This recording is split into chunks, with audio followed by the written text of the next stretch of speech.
हमारे सामने जमील सर बैठे हुए हैं, नेशनल फाउंडेशन के रूहे रवां। मैं उनसे दरख्वास्त करूंगा कि आप तशरीफ़ लाएँ चंद कलमात के लिए। जमील सर नेशनल फाउंडेशन के रूहे रवां हैं, nation foundation, the nation foundation.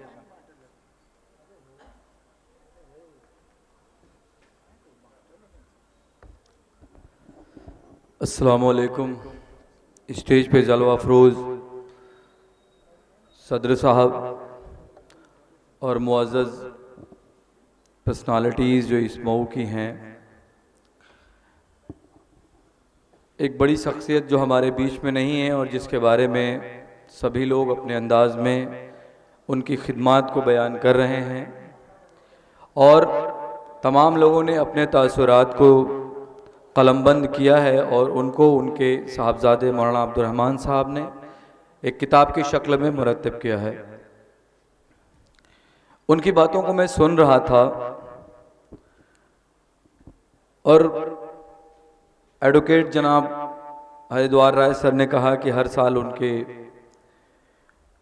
खिदमात को लोगों तक पहुंचाने के लिए कोई न कोई हमें कंपटीशन कराना चाहिए जो इजलास कराने का एक बहाना हो।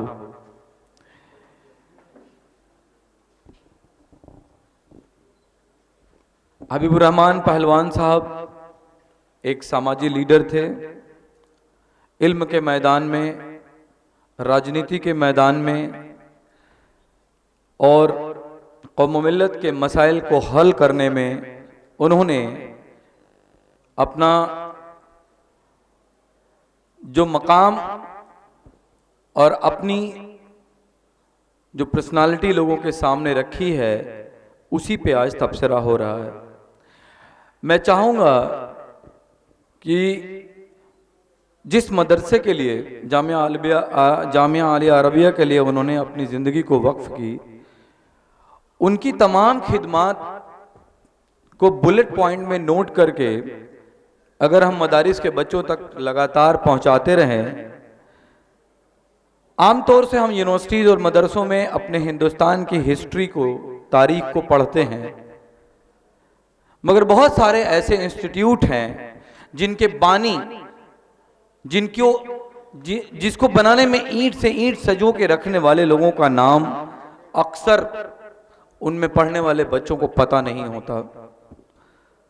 तो हर मौके पे अगर इनके खिदमात के बारे में, इनके बारे में अगर थोड़ी थोड़ी रोशनी डाली जाए तो बच्चों में कोई ना कोई ज़रूर एक हबीबुर रहमान पहलवान पैदा होगा जिसको उनके अधूरे सपने को पूरा करने का जोश और वलवला मिलेगा और उनकी खिदमात को वो कंटिन्यू करेगा और गो अहेड करेगा। मैं इन्हीं बातों के साथ अल्लाह ताला से दुआगो हूँ कि हबीबुर रहमान पहलवान साहब को जन्नतुल फिरदौस में आला मकाम अता फरमाए और उनके वारिसीन को उनके मिशन को आगे बढ़ने की तौफीक अता फरमाए। अस्सलामु अलैकुम।